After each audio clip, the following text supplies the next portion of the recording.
thing we should establish, really, I guess, is how and when did Depeche Mode kind of get together? What was the instigating... Your department, that one. 9 years ago now, is it?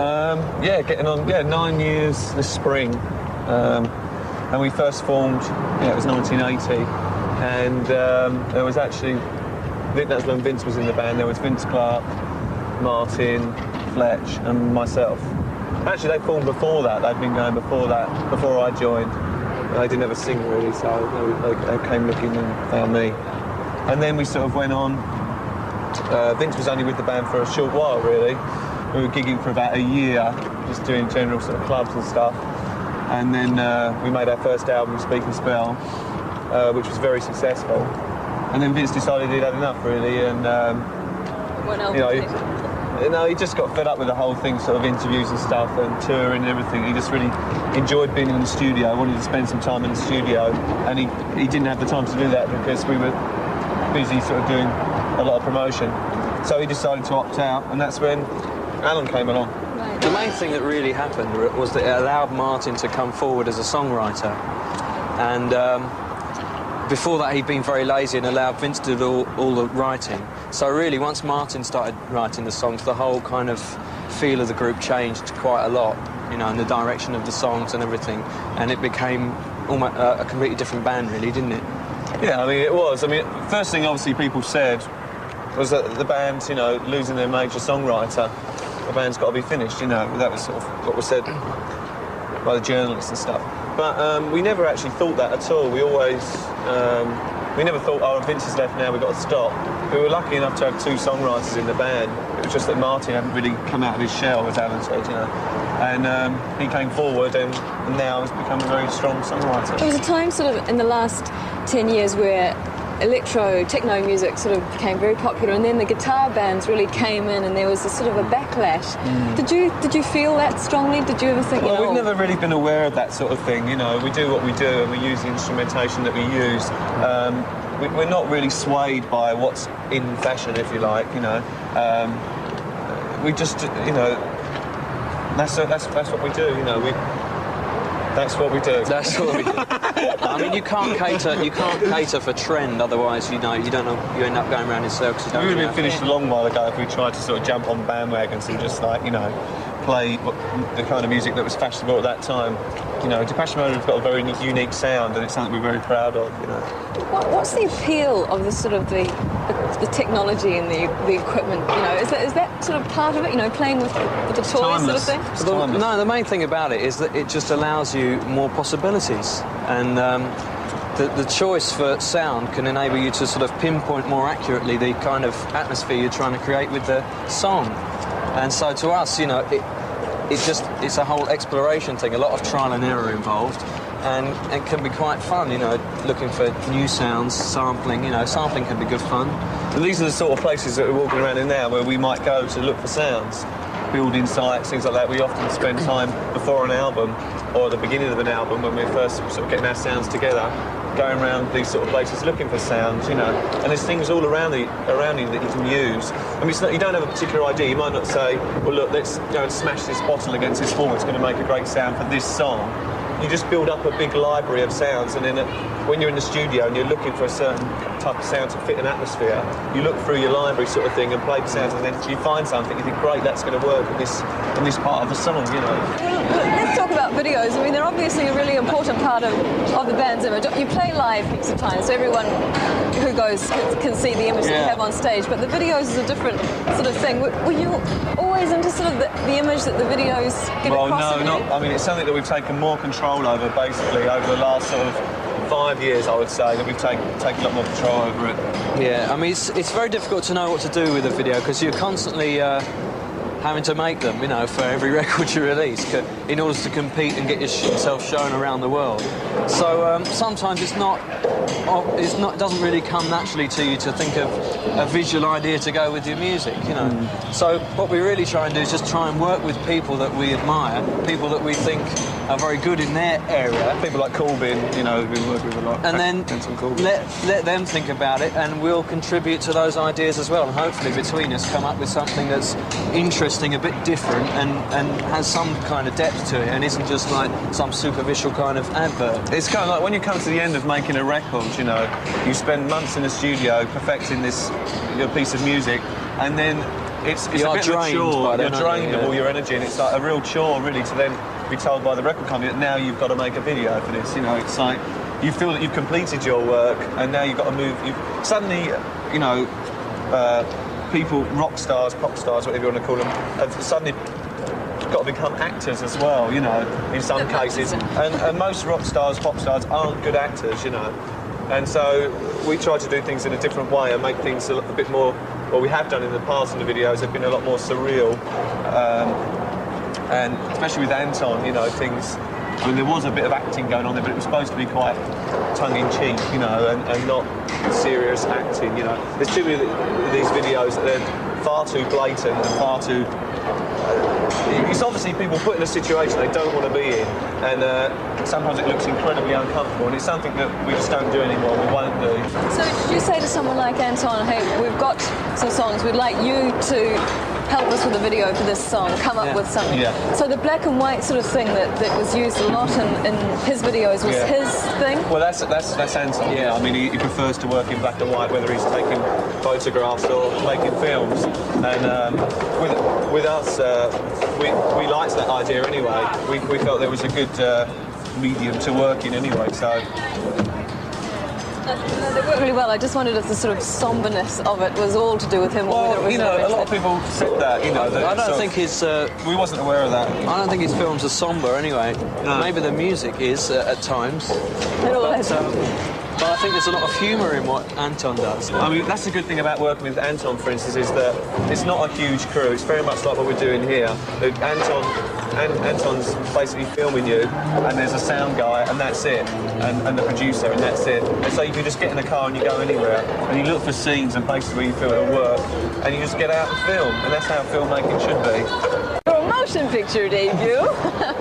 How did this all come about? It's a live performance, isn't it? Well, the idea really is that it actually contrasts a lot of what we've done on video with Anton, for example, in that it's a very realistic, straightforward documentary type film. Although I think, you know, Penny Baker's not keen on the word documentary, but, you know, most people will call it that, I think. But the idea really was that we had this tour in front of us of 9 months length, you know, and we thought we had to document it somehow.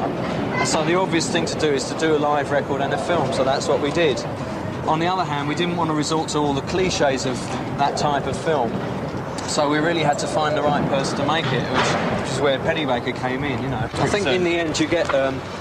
people will get more of an insight into what we're like as individual characters, you know, as opposed to this kind of overall image of a group that you normally get.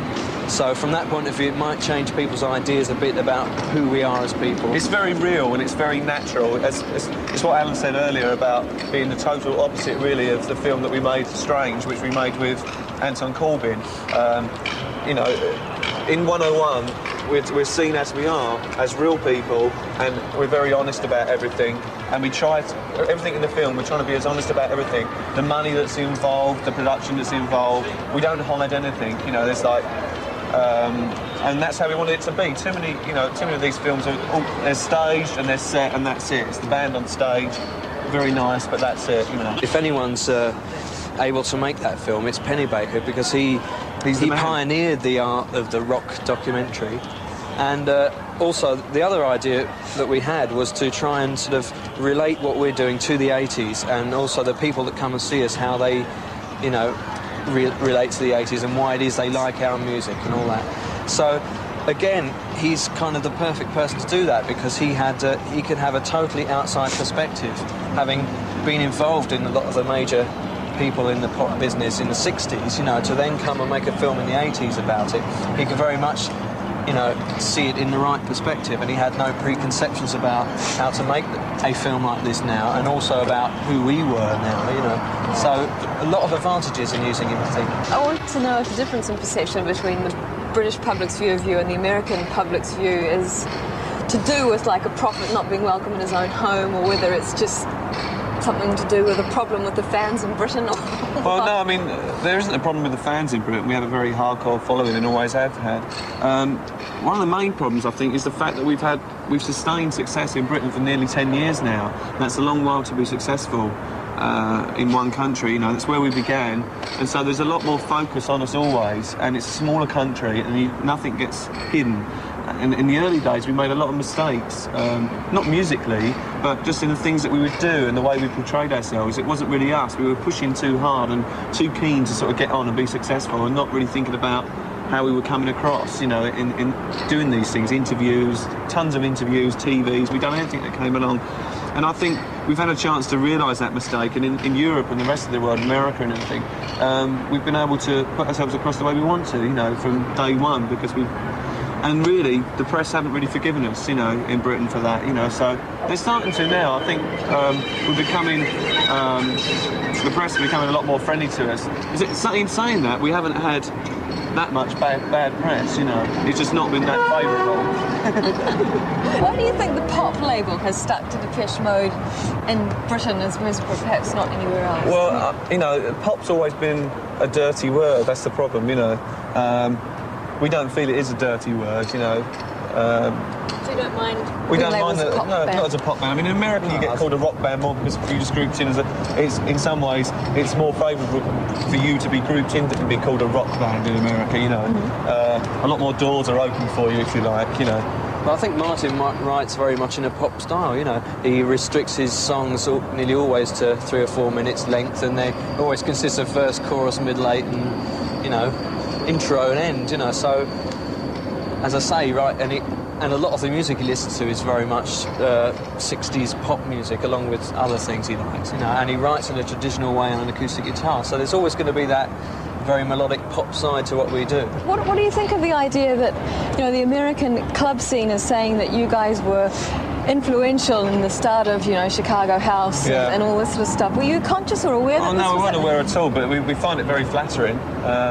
It's not something we have been aware of or are aware of too, until we went to Detroit and met a few of these people and found that they were mainly influenced by European-sounding music, you know, other bands as well, like Kraftwerk, you know, and they've been one of our major influences, so that's where the connection is, I think. And, you know, they like to take pieces of our songs and use them and create rhythm tracks and stuff. I don't know, it's not a direct... I think it's, as Dave said, it's our Europeanness that appeals, you know. They're looking for a different culture to draw influence from, as opposed to their own black soul... It's like white bands, you know... background, if you like. White soul bands and white funk bands, if you like. They take their influence from black music, you know, and I suppose these guys are sort of turning the tables around and saying, look, let's take our influence from something else, you know. And the whole approach towards electronics is, as you said earlier, back in fashion, you know, and that's another reason why there's an interest in us from them, and also other groups like Knights of Red and Kraftwerk and Daft. Suddenly we're very hip, you know. It's all the European bands that you're saying as sort of influences, or where you align yourself with. Do you feel more European than, say, British? Yeah, definitely. I think we're a European sounding band. I think one of the things that happens when you do a lot of travelling like we've been lucky enough to do is that you start to see your own country more in perspective and realise that there's a lot more to the world than just England and your home background, if you like. So in that sense, I think we're more European, I think, you know, your question about the success thing, really, obviously, you know, we'd be lying if we said we weren't pleased that we're selling records and appealing to a lot of people, and that success is growing and going in the right direction for us. But I think ultimately, you know, what you're really looking for is some kind of personal satisfaction out of what you're doing, and hopefully... I think more so as you go on, to be honest. I think, you know, that what I would like is that it's just to think that we're making music that has some kind of depth, some kind of intelligence, something to say to people, for those that want to find it. And hopefully will be looked back upon in years in the future, you know, by people as something of importance, something that had, you know, some music that had some relevance.